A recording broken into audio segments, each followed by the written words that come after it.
Okay. सो अभी तक हम लोग ट्रिग्नोमेट्री को straight line, parabola, ellipse, circle और उसके बाद एक्सपोनेंशियल को पढ़ चुके हैं। इस पे हम लोग एक नया कॉन्सेप्ट लॉगरिथम को थोड़ा सा समझने की कोशिश करेंगे। तो लॉगरिथम कॉन्सेप्ट का जो पहली बार जिन्होंने लोगों के सामने लाया, उनका जो श्रेय है वो जाता है जॉन नेपियर को। लगभग सन 1614 के आसपास की बात है। इन्हें ऐसा क्या प्रॉब्लम फेस करना पड़ा होगा जिसकी वजह से इन्होंने एक नया पूरा का पूरा कॉन्सेप्ट लॉगरिथम को बनाया, जिसके बारे में सोचा। अच्छा, उस टाइम का छोड़ो, हम लोग आज के बारे में रह के सोचते हैं अभी के टाइम में कि अगर हम लोग को कोई बोले कि दो नंबर को ऐड करो या सिमिलर टाइप के दो नंबर को मल्टीप्लाई करो, तो हम लोग क्या करने में ज्यादा खुश होंगे। तो हम में से ज्यादातर लोग बिल्कुल सोचेंगे कि एडिशन ज्यादा इजी होता है एज कम्पेयर टू मल्टीप्लीकेशन। तो ये भी वही सोच रहे थे उस टाइम पर। उस समय कोई कैलकुलेटर तो था नहीं और इतने सारे ट्रिक्स भी नहीं थे अभी जितने हम लोग मल्टीप्लिकेशन के यूज करते। तो जब उस समय कैलकुलेशन की बारी आती थी तो बहुत सारा टाइम लग जाता था। तो ये सोच रहे थे कि ऐड करने की बारी आती है तो टाइम कम लगता है, पर जब मल्टीप्लाई करने की बारी आती है तो टाइम ज्यादा लगता है। तो इन्होंने सोचा कि क्या मैं ये मल्टीप्लिकेशन को किसी भी तरीके से चेंज कर सकता हूँ एडिशन में। तो ये इनका एक मोटो मेन था, जैसा कि बोला जाता है कि ये इनका मेन मोटो था कि मैं उस टाइम को रिड्यूस करना चाहता हूँ जो कैलकुलेशन पर लगता है। ठीक है, तो एक इंपॉर्टेंट बात हम लोग यहाँ नोट करेंगे, क्या कि मल्टीप्लाई को चेंज कर दिया गया एडिशन में, तो जिसको हम लोग फॉर्मूले के तौर पर पढ़ेंगे भी, इंपॉर्टेंट रहने वाला है। और एक चीज ये, धीरे धीरे ऐसा देखा गया कि बहुत बड़े से बड़े नंबर को भी, जिसको हम लोग नॉर्मली रीड करना थोड़ा मुश्किल होता है, तो उस नंबर को हम लोग लॉग की मदद से छोटा बना सकते हैं, जो हम लोग रीडेबल, हम लोग के लिए आसानी से जो रीड किया जा सकता है। वैसे ही बहुत छोटे से छोटा नंबर भी होगा जिसको पढ़ना मुश्किल है, तो उसको बड़ा भी बनाया जा सकता है। बड़ा मतलब इन द सेंस जिसको हम लोग पढ़ सके। तो छोटे से छोटे नंबर, बड़े से बड़े नंबर को अपने लेवल पर लाना, उसको आसानी से पढ़ना, ये भी लॉग में हम लोग कर सकते हैं।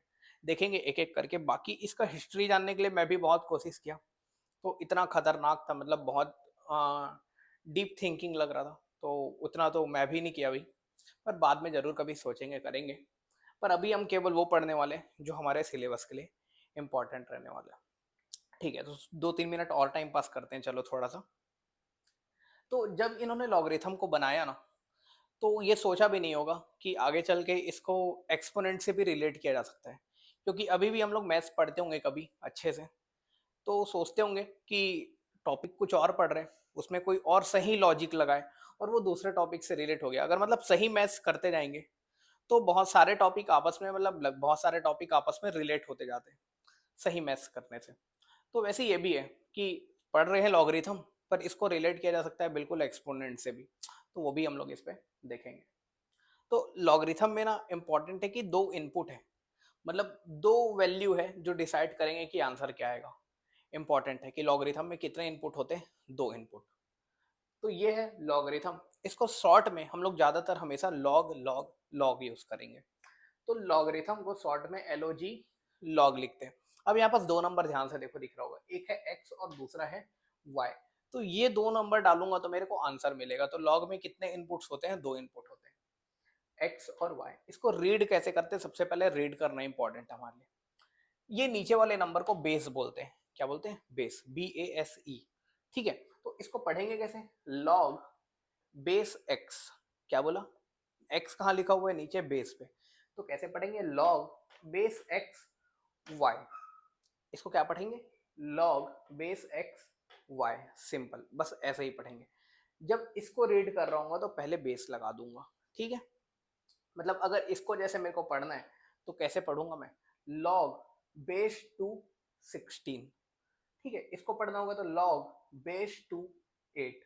इसको पढ़ना होगा तो लॉग बेस टू 1। ऐसे पढ़ेंगे। ठीक है, पढ़ना तो समझ गए। थोड़ा सा एक्सपोनेंट को देखते हैं, बिल्कुल जो हम लोग को आसान लगता है, थोड़ा सा थोड़ा सा। जैसे 2 टू द पावर 1 है तो उसका आंसर आता है 2। 2 टू द पावर 1 का मतलब क्या समझते हैं, मतलब हम लोग समझते हैं कि 2 को सिर्फ एक ही बार लिखना है। 2 को सिर्फ एक ही बार लिखना है तो आंसर आ जाएगा। 2 टू द पावर 3, इसका मतलब क्या समझते हैं कि 2 को 3 बार लिखना है और उनका मल्टीप्लाई करना है। 2 इंटू 2 इंटू 2 तो आ जाएगा 8। ठीक है, तो इसी को अब हम लोग लॉग से रिलेट करते हैं कि लॉग को कैसे रीड करेंगे, ये देखना। तो मैं लिखा 2 to the power x बराबर 8। अच्छा, अब सोचो कि यहाँ x के जगह पर हम लोग को क्या लिखना पड़ेगा। 2 के पावर में कितना लिखेंगे तो 8 आएगा।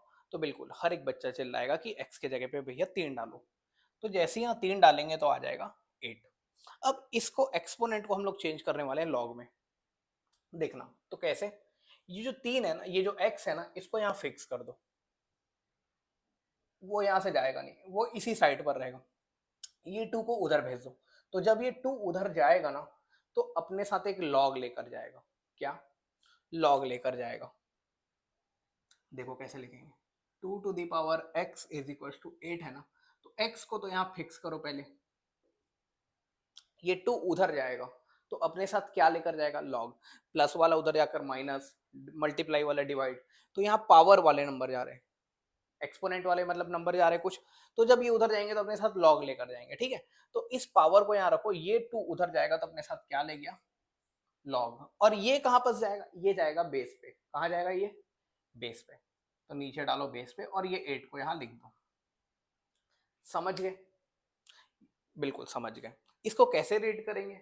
Log base two 8। अच्छा, अब बताओ इसमें x की जगह पे कितना डालते हैं तो ये इक्वेशन सेटिस्फाई होता। तो बोलेंगे 3। मतलब ये जो x है ये एक्चुअल में कितना है? ये 3 है। मतलब हम लोग एक वैल्यू निकाल लिए लॉग की मदद से। क्या? Log base two 8। इसका आंसर कितना आएगा? 3 आएगा। ठीक है, और सोचते हैं थोड़ा। यहाँ बताओ 2 to the power 4 करने से 16 आता है।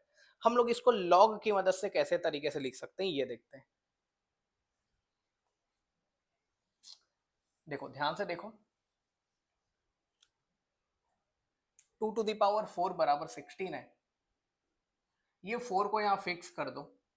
ये 2 उधर जाएगा तो अपने साथ लॉग लेकर जाएगा और खुद कहां पर जाएगा? बेस पर जाएगा। इसका मतलब लॉग बेस टू 16 का आंसर कितना आएगा? 4 आएगा। ठीक है, 2 to the power 0 को समझने की कोशिश करते हैं। 2 to the power 0 का मतलब क्या होता है? 1। अब देखो ये 0 यहाँ फिक्स होगा, ये 2 उधर जाएगा तो अपने साथ लॉग लेकर जाएगा। मतलब लॉग बेस टू 1 का आंसर कितना आएगा? 0। तो हम लोग के लिए एकदम इंपॉर्टेंट हो गया कि यहाँ बेस पर ना कुछ भी रहे, अगर लॉग के यहाँ पास 1 लिखा हुआ है तो उसका आंसर कितना आएगा? 0। करके देख लेते हैं। अगर मैं यहाँ 4 to the power 0 लिखता तो भी आंसर कितना आता? 1। तो 0 को यहाँ फिक्स किया, 4 उधर गया तो क्या बन गया? लॉग 4। अब देखो बेस में यहाँ 2 था, यहाँ पास क्या है? 4। 1 है, लॉग 1 निकाल रहा हूँ तो आंसर कितना आएगा? 0। तो बेस पे कोई सा भी नंबर रहे, रियल नंबर, ठीक है, कैसे भी नंबर रहे, अगर 1 है तो उसका आंसर कितना आ जाएगा? 0। ठीक है, चलो आगे बढ़ते हैं। तो ये हमारे लिए एक फॉर्मूला भी बन जाएगा, ये हमारे लिए एक फॉर्मूला भी बन जाएगा, लिखे नहीं है पर ये फॉर्मूला है। ठीक है, कि log 1 रहेगा अगर तो आंसर आ जाएगा 0।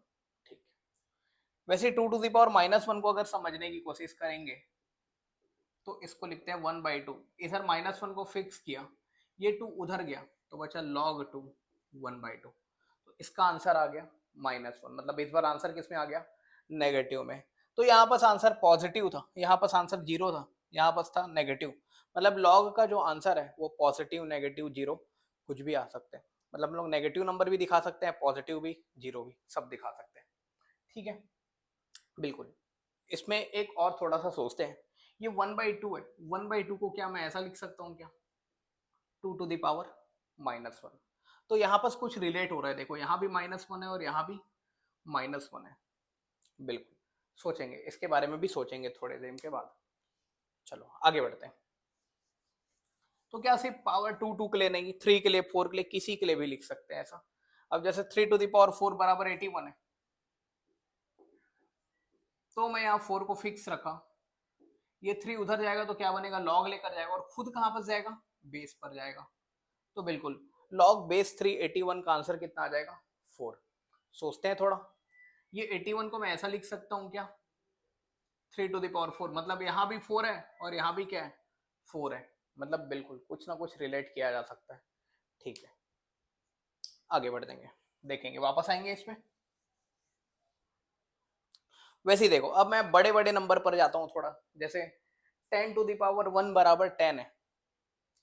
अब देखो क्या होगा, 10⁻1 बराबर 10 होता है।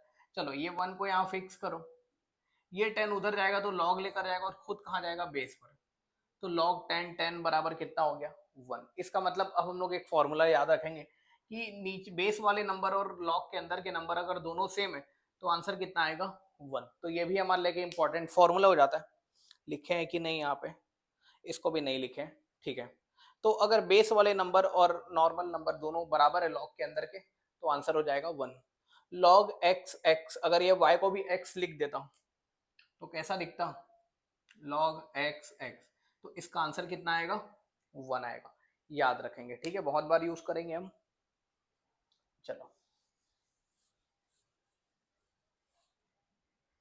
उसके बाद आगे बढ़ते हैं। 10 स्क्वायर होता है 100, बिल्कुल 100 को मैं लिखना चाह रहा हूँ।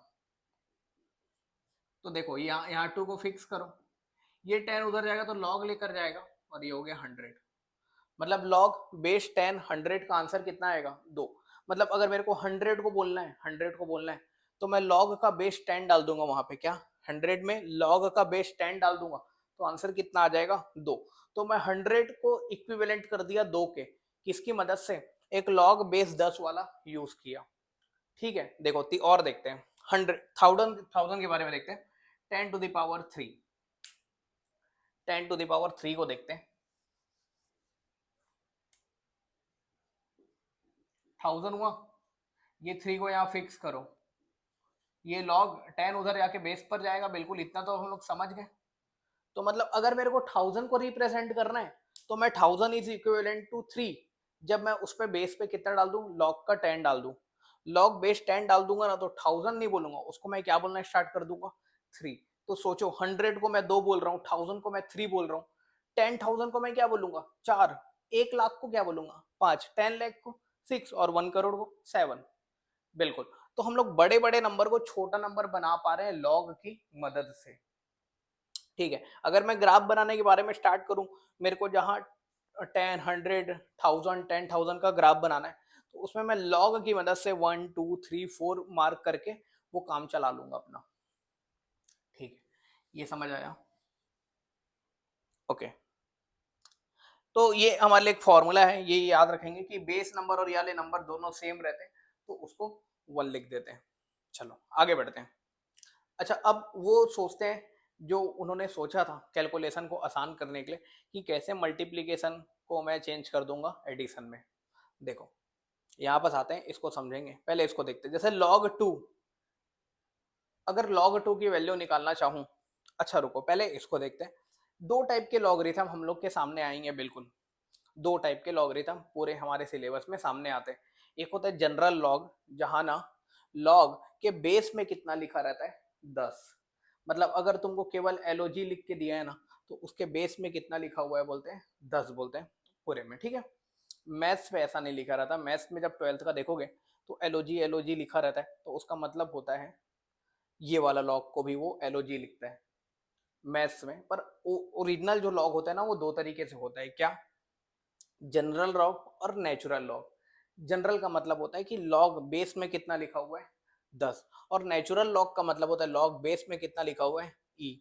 ई ये वही एक्सपोनेंशियल नंबर है जिसकी वैल्यू 2.718 होती है, जो इसके पहले वाले वीडियो में हम लोग देखें एक्सपोनेंशियल फंक्शन के बारे में, तो ये वही एक्सपोनेंशियल फंक्शन है, तो उसको बोलते हैं हम लोग नेचुरल लॉग। तो दो टाइप के लॉग होते हैं, बिल्कुल याद रखेंगे, दिमाग में बैठा लेंगे। एक होता है जनरल लॉग और एक होता है नेचुरल लॉग। जनरल मतलब लॉग में ज्यादातर क्या लिखा रहेगा, 10। हमारे क्वेश्चन में अगर क्वेश्चन को उसको कॉम्प्लिकेट करना है तो वो यहाँ बेस में 2 3 4 जो भी लिख दे हम लोग देख लेंगे। पर हम लोग जो ओरिजिनल होता है वो लॉग के बेस में क्या होता है, 10 होता है। तो दो टाइप के लॉग एकदम, जनरल लॉग और नेचुरल लॉग। नेचुरल लॉग के बेस में होता है ई, पर हम लोग इसको ज्यादातर लिखना प्रेफर करते हैं एल एन को हम लोग पढ़ते हैं नेचुरल लॉग, क्या बोलते हैं, नेचुरल लॉग। और केवल एल ओ जी लिखा है तो ये जनरल लॉग है, इसके बेस में हम मान के चलेंगे कि 10 लिखा हुआ है। पर हमारे 12th के मैथ्स के बुक में देखेंगे तो एल ओ जी को ही वो नेचुरल लॉग लेकर चलते हैं। ठीक है, जब तक उसके नीचे कुछ अलग से नंबर ना लिखा रहे हम लोग एलओजी को ही नेचुरल लॉग लेकर चलते हैं मैथ्स में। बाकी फिजिक्स केमिस्ट्री में देखेंगे तो हमेशा बेस का नंबर इंपॉर्टेंट होता है, वो दिया रहता है हम लोग को क्वेश्चन में, कैसे सॉल्व करेंगे वो सीखते हैं। अभी हम लोग बस ओवरव्यू ले रहे हैं, तो ज़्यादा सोचना नहीं है। मैथ्स जब पढ़ेंगे तो इसको तो एकदम डिटेल में पढ़ते हैं, अभी हम लोग फिजिक्स और केमिस्ट्री के हिसाब से ही देख रहे हैं। तो बस याद रखना है कि जनरल एलओजी, नेचुरल में एलओजी के नीचे ई, तो एल एन लिखते हैं उसको, ठीक है। अब देखो एलओजी 2 लिखा हूं, मतलब मान के चल रहा हूं कि अब बेस में कुछ नहीं लिखा है, मतलब कितना लिखा हुआ है 10 लिखा हुआ है, तो इसकी जो वैल्यू आएगी वो 0.3010 आती है। तो ये याद रख लेना, 2-3 वैल्यू है जो काम की है, दिया रहता है हमको क्वेश्चन में, पर याद भी रख सकते हैं, अच्छी बात है। log 2 की वैल्यू 0.301। अब ये निकला कैसे, यही बहुत बड़ा कहानी है, तो इसी को मैं समझने की कोशिश कर रहा था, बहुत टाइम लगा और लगेगा भी, एकदम ऊपर से जा रहा था, कभी और अच्छे से समझने की कोशिश करूंगा। हमारे काम का नहीं, हमारे सिलेबस में बस वैल्यूज याद होना चाहिए और डील कैसे करना है ये देखना है। तो log 2 होता है 0.3010, log 3 होगा 0.477। अब देखो मैं लिख रहा हूँ log 6 की वैल्यू आएगी 0.778। अब ये देखो, अगर मैं बोलता कि 2 into 3 करो तो कितना आएगा, 6 आएगा। अब मैं देखो ये दोनों की मदद से मैं log 6 की वैल्यू निकाला हूं। देखो अगर मैं यहाँ log लिख दिया, क्या लिख दिया यहाँ log, तो क्या हो गया, देखना कैसा हो जाएगा। ये नंबर को मल्टीप्लाई करना था बिल्कुल, अभी तो 2 into 3 करके मैंने 6 बता दिया, पर अगर ये बहुत बड़े नंबर होते और उसको मल्टीप्लाई करके आंसर बताना मुश्किल होता, तो हम क्या करते वहां बस उस नंबर का मल्टीप्लाई ना करके हम उसका लॉग लेते। अब देखना क्या होगा, अभी जो मल्टीप्लाई है ना वो चेंज हो जाएगा एडिशन में, लॉग की प्रॉपर्टी यही है, मल्टीप्लाई को चेंज कर देगा वो एडिशन में। तो क्या होगा यहाँ देखना, ये हो गया log 2 प्लस log 3, ठीक है, इधर भी ले लिया log 6, ठीक है। अब देखो क्या आ गया, log 2 कितना दिख रहा है, देखो 0.301, और log 3 कितना दिख रहा है 0.477। दोनों को ऐड करो, जब दोनों को ऐड करोगे ना तो यही नंबर आएगा, ध्यान से देखो 0.778 जो होता है log 6, ठीक है। तो दो नंबर को मल्टीप्लाई करने के बजाय वो दोनों के लॉग को क्या कर दिया, ऐड। अब मैं जाकर देखूंगा कि 0.778 जो है वो लॉग कितने में आ रहा है, तो हम लोग देखें कि वो लॉग कितने पे आ रहा है, 6। मतलब इसका आंसर क्या होगा हमारा 6, ये दो नंबर को मल्टीप्लाई करके क्या आएगा 6 आएगा। मतलब हम लोग प्रोसीजर स्टार्ट कैसे किए होंगे उस टाइम पर अगर देखने की बारी, मेरे को 2 into 3 करना है ना, तो मैं 2 into 3 नहीं करूंगा, क्या करूंगा उसका लॉग ले लूंगा, और जो मल्टीप्लाई है वो किस में चेंज हो गया, एडिशन में, तो log 2 प्लस log 3 हो गया। log 2 की वैल्यू पता है, log 3 की वैल्यू ये आ गया 0.778। अब मैं देखा कि ये log कितने में आ रहा है, तो ये आ रहा था log 6 में। इसका मतलब क्या है कि ये दोनों को मल्टीप्लाई करके कितना आएगा 6, ऐसा सोचा गया उस टाइम पर, ठीक है। बिल्कुल, चलो आगे बढ़ते हैं। वैसे एक और हमारे काम का ln2, मतलब ये नेचुरल log 2, इसकी वैल्यू होती है 0.693। केमिस्ट्री फिजिक्स में हम लोग को देखने को मिलता ही है, ठीक है, बिल्कुल। केमिस्ट्री में केमिकल काइनेटिक्स थर्मोडायनेमिक्स वगैरह में जरूर देखने को मिलेगा, ठीक है। एक और उसका एप्लीकेशन देखते हैं, जब हम लोग ये देखते हैं एसिड बेस सॉल्ट चैप्टर पढ़ते हैं, तो पीएच वैल्यू इंपॉर्टेंट होता है। पीएच का मतलब होता है पावर ऑफ हाइड्रोजन या फिर पोटेंशियल ऑफ हाइड्रोजन, जो भी बोलते हैं। तो पीएच कैलकुलेट करने का जो वैल्यू फॉर्मूला होता है ना, वो होता है minus log concentration of H plus ion, hydrogen hydronium ion का कंसंट्रेशन क्या होगा, ये होता है। तो स्ट्रॉन्ग एसिड के अगर बारे में बात करें ना, तो उसका पीएच नियरली 1, मतलब 1 के आसपास होता है। तो अगर 1.4 ले लिया और देखूंगा माइनस लॉग H प्लस, तो मैं यहाँ पास क्या नंबर डालूं, यहाँ पास क्या नंबर डालूंगा जिससे 1.4 आएगा। तो हम लोग जाकर देखें तो H प्लस की वैल्यू कितनी आ रही है, इतनी छोटी वैल्यू है बहुत, देखो 3.98 इंटू 10⁻⁻, मतलब ये है 0.0398, छोटी वैल्यू है। तो इतनी छोटी वैल्यू, मतलब इतना कम कंसंट्रेशन ऑफ हाइड्रोनियम आयन को पढ़ने के बजाय हम लोग बोलते हैं कि उसमें 1.4 उसका पीएच होगा। इससे भी और कम में जाते हैं अगर हम लोग थोड़े वीक एसिड में चले गए, मतलब ये तो वीक एसिड भी नहीं बोलना चाहिए, 7 से ऊपर है तो ये वीक बेस होगा, ये एसिड नहीं बोल सकते, और ये भी एक बेस ही होगा, हाँ ये तो सही लिखा हुआ है, ठीक है। अगर ये 7.4 बोले तो इसमें H प्लस का कंसंट्रेशन, मतलब यहाँ क्या डालूंगा जिससे वैल्यू 7.4 आ जाएगा, तो यहाँ आ गया देखो 3.98 इंटू 10⁻⁻8 और भी बहुत छोटा नंबर है। इतने छोटे नंबर को पढ़ने के बजाय हम लोग उसको अगर उसमें लॉग का यूज करूं तो मैं उसको बोलूंगा 7.4 आएगा। तो इस नंबर को रीड करना ज्यादा आसान है कि 7.4, तो बोलेंगे 7.4, तो वो हो सकता है बिल्कुल लॉग की मदद से।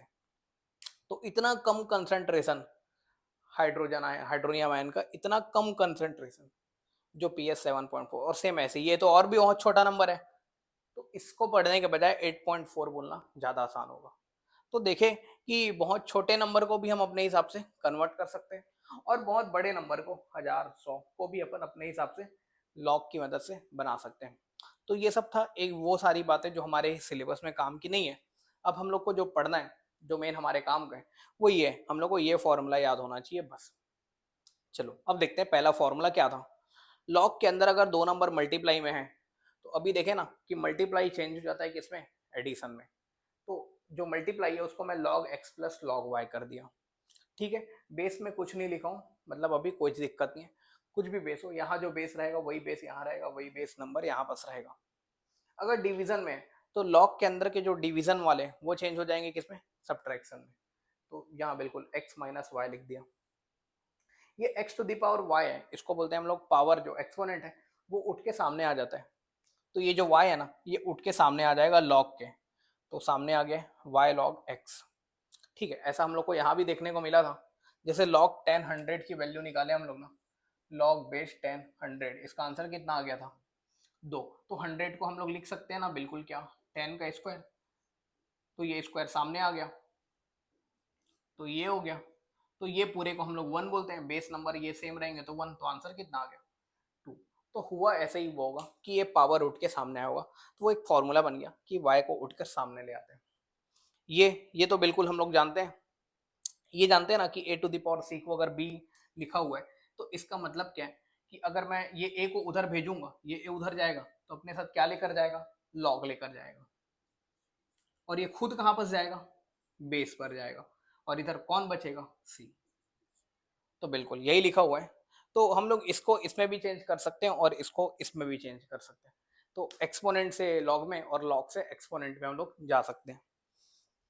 यहाँ देखो, यहाँ बेस का भी पावर है और इसके भी पावर में लिखा है और इसके भी पावर में लिखा हुआ है, तो पावर का उठ के तो सामने आएगा। तो इसमें कैसे करेंगे, जैसे ये लिखा हुआ है log 2 टू द पावर 3, और यहाँ भी 3 टू द पावर 3 है, तो क्या करेंगे 4 लिख देता हूँ। तो ये 4 तो उठ के सामने आएगा पावर का, और ये भी उठ के सामने आएगा। तो ऊपर वाले को ऊपर में लिखेंगे और नीचे वाले का पावर को नीचे में लिखेंगे फ्रैक्शन में, ऐसे। ठीक है, जो ऊपर वाले का पावर था वो ऊपर में और जो नीचे वाले का पावर था वो नीचे में। अब अंदर में कौन बचे, लॉग, यहाँ बचा 2 और यहाँ बचा ये वाला 3। तो वही लिखा गया कि दोनों के पावर ऐसे उठ के सामने आ जाएंगे। उसके बाद नेक्स्ट ये, इसको हम लोग बोलते हैं base change property. Base change का मतलब क्या है, यहाँ बेस में लिखा हुआ है ए, हम लोग को मैथ्स में यूज करना पड़ता है, यहाँ लिखा हुआ है सी, यहाँ भी लिखा हुआ है सी, तो ए को हम लोग क्या बना दिए, सी बना दिया। डिफरेंशिएशन में भी एक दो क्वेश्चन में देखेंगे बिल्कुल। तो ये अगर इसको मेरे को बनाना है सी ना, तो लिख दो, एक करके दिखाते हैं। ठीक है, या ठीक है मिटा दिया। अगर मैं लिखूं log 3 4, अब मैं बेस को बनाना चाहता हूँ 6, तो कैसे लिखूंगा देखना, log 6 दोनों में लिख दूंगा। ये ऊपर में लिखा हुआ था ना तो इसको ऊपर में लिखूंगा, ये बेस में लिखा हुआ था तो इसको नीचे में लिखूंगा। ठीक है, बिल्कुल ऐसे ही लिखा गया। तो ये ऊपर में लिखा हुआ था तो ये ऊपर में, और ये बेस में लिखा हुआ था तो ये नीचे में। अब वैसे ही log a c है तो उसको लिख सकते हैं 1/log ca, बेस और ऊपर वाले नंबर को इंटरचेंज कर दिए। कैसे, देखो उसको भी करके देखते हैं। देखो यहाँ बेस में कितना लिखा है a, और यहाँ बेस में कितना लिखा है c, मतलब मैं ना बेस चेंज करने वाला हूँ। क्या, यहाँ बेस में लिखा हुआ है 3, मैं बेस में लिखने वाला हूँ 4। देखना ध्यान से, क्या लिखने वाला हूँ बेस में 4। अगर बेस में 4 लिखने वाला हूँ तो ऊपर वाले नंबर को लिखूंगा ऊपर में और नीचे वाले नंबर को लिखूंगा नीचे में। और ये कितना होता है, ये कितना होता है, लॉग में दोनों नंबर सेम होते हैं तो 1 होता है, तो ये कितना हो जाएगा 1। तो देखो ऐसे ही दिख रहा है, अगर 3 4 है तो ये हो गया 4 3, तो तो ए सी है तो ये हो गया सी ए। ठीक है, समझिए। उसके बाद लास्ट हमारा ये तो बहुत इंपॉर्टेंट है, एकदम भर भर के काम आता है मैथ्स में हमारे। A to the power log A X अगर लिखा हुआ है, एकदम याद रखेंगे। ठीक है, एकदम इंपॉर्टेंट।